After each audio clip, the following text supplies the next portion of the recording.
it is time for some more 5-star predictions.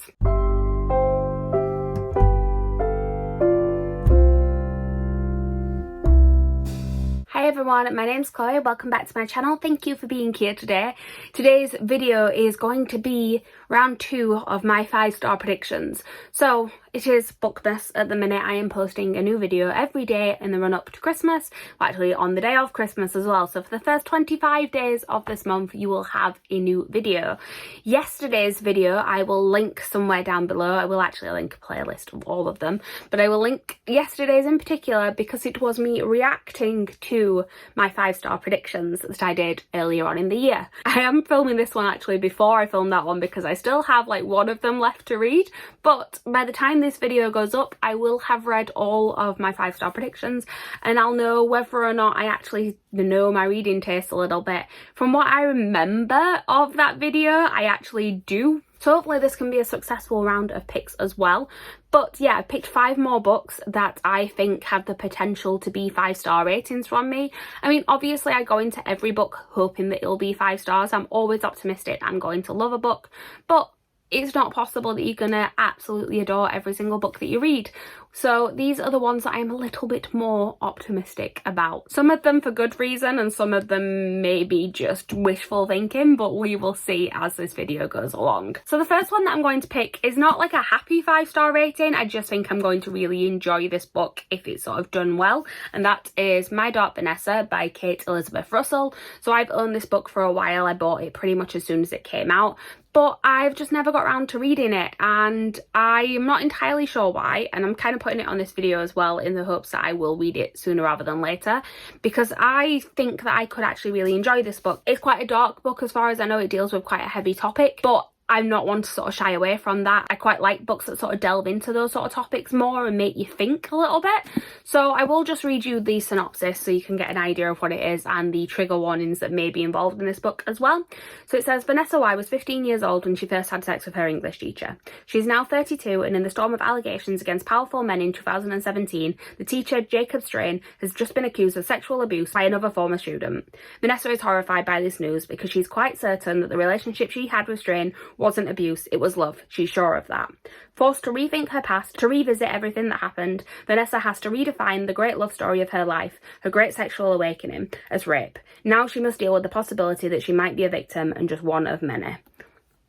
So like I said, I know obviously it's not going to be a book for everyone. I know it's quite an uncomfortable read. I know that for some people it's just too triggering, too close to like personal experiences, but I am very intrigued by this. I think, like I said, if it's done well, I think I could really, really love it. And I know I have seen some really good reviews on it, so I'm hoping that I fall in that category and think it could, like I said, if it's done well, be a 5-star. The next one that I think could be 5-star is something that is actually very different from the type of book that I normally read because it's not fiction, but I do think it could be a 5-star read, and that is All Boys Aren't Blue by George M. Johnson. So this says it is a memoir manifesto about growing up black and queer, and it says, in this groundbreaking memoir, writer and LGBTQIA+ activist George M. Johnson shares their memories of growing up black and queer in America, from getting their teeth kicked out by bullies at age 5 to their loving family relationships to their first sexual experience. These powerful stories wrestle with triumph and tragedy, weaving a rich tapestry of experiences both everyday and extraordinary, covering topics such as gender identity, toxic masculinity,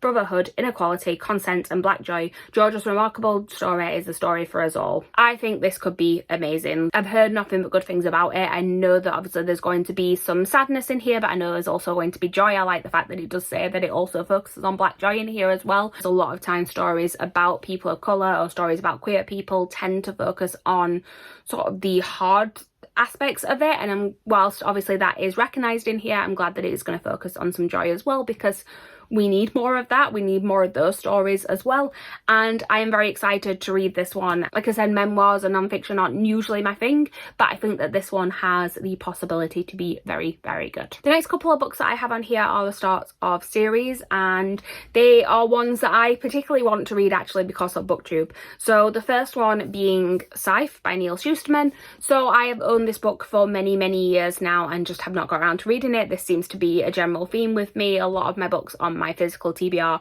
are books that I bought with every intention of reading and then maybe haven't read for sort of 2+ years, and this is definitely one of those. I I'm very intrigued by the concept of this, obviously, otherwise I wouldn't be wanting to read it and I wouldn't be saying it's a 5-star prediction. But I've also heard good things about this series from people that I trust their opinions on, so I'm hoping that I love this book as well. And I will again just read you the synopsis very quickly.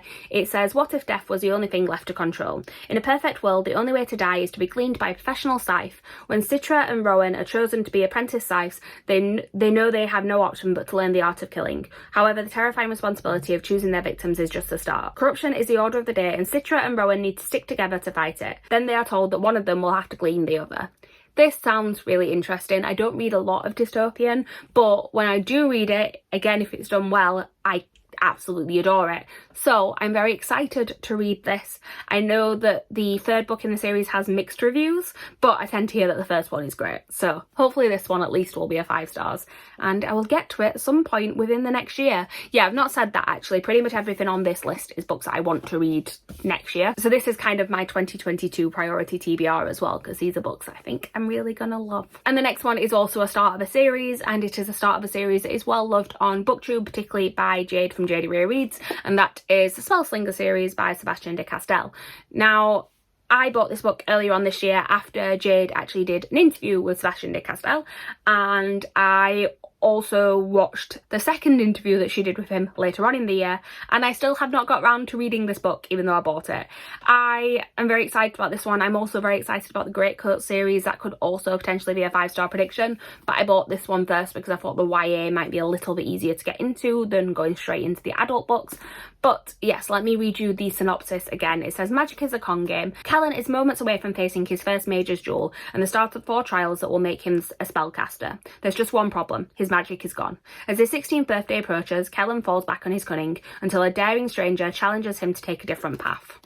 Not much to the synopsis, but one of the reasons why I think this could be 5 stars was that watching those interviews with Sebastian de Castell, he came across really well. And I think a lot of times when I really like the author, I tend to really like the books as well, because if there's something about their sort of style in interviews and how they come across as a person, that tends to translate into the books. So a lot of my favourite authors tend to be people where I really just enjoy listening to them as people as well as authors in their books. So I'm hoping that this kind of follows suit with that, and that I really enjoy this one. And yeah, hopefully I will be reading it in the next year. And then the last book on here is kind of a follow through actually from the first video I did from this. So on the first 5-star predictions video, I said that I thought one of the 2 books by this author was going to be a 5-star. I've read one of them now and it was a 5-star. I know that people who love one of them can also often hate the other one because I know that it's a very polarising book, but I'm still holding out hope that the Starless Sea will be a 5-star. I adored The Night Circus. I read it earlier on this year. You can see my full thoughts on it in previous videos. I will have talked about it yesterday in the 5-star reactions video, but I've still not read Starless Sea. I know, like I said, that people who love The Night Circus don't necessarily also love Starless Sea, but I am hoping that I will, because I just want to be as optimistic as possible. That's basically all it is.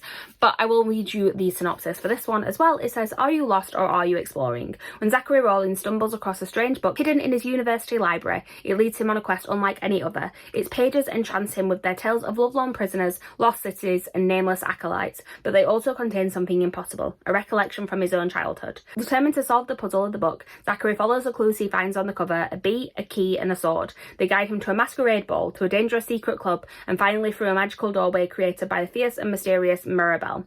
This door leads to a subterranean labyrinth filled with stories hidden far beneath the surface of the earth. When the labyrinth is threatened, Zachary must race with Mirabelle and Dorian, a handsome barefoot man with shifting alliances, through its twisting tunnels and crowded ballrooms, searching for the end of the story. You are invited to join Zachary on the Starless Sea, the home of storytellers, story lovers, and those who will protect our stories at all costs. Now, I'm not gonna lie, that synopsis sounds a little bit ridiculous. I was like, okay, this is gonna end soon. Like, there was a lot to it. I know that it's, from what I've heard, it's a book where kind of not much happens. Like, I think it's a little bit aimless.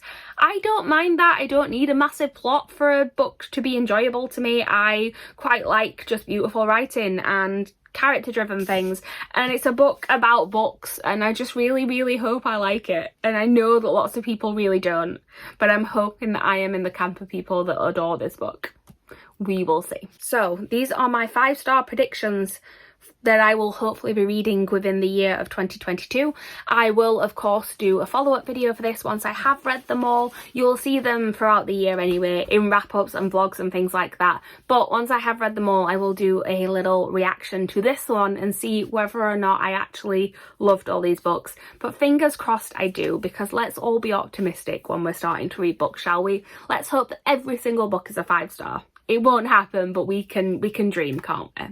Right, so that is everything for today. Thank you guys for watching. Please like, comment, subscribe, all that good stuff down below. Let me know if you have any 5-star predictions yourself that you can't wait to get to in the next year. And I will see you guys tomorrow with a new video. Bye.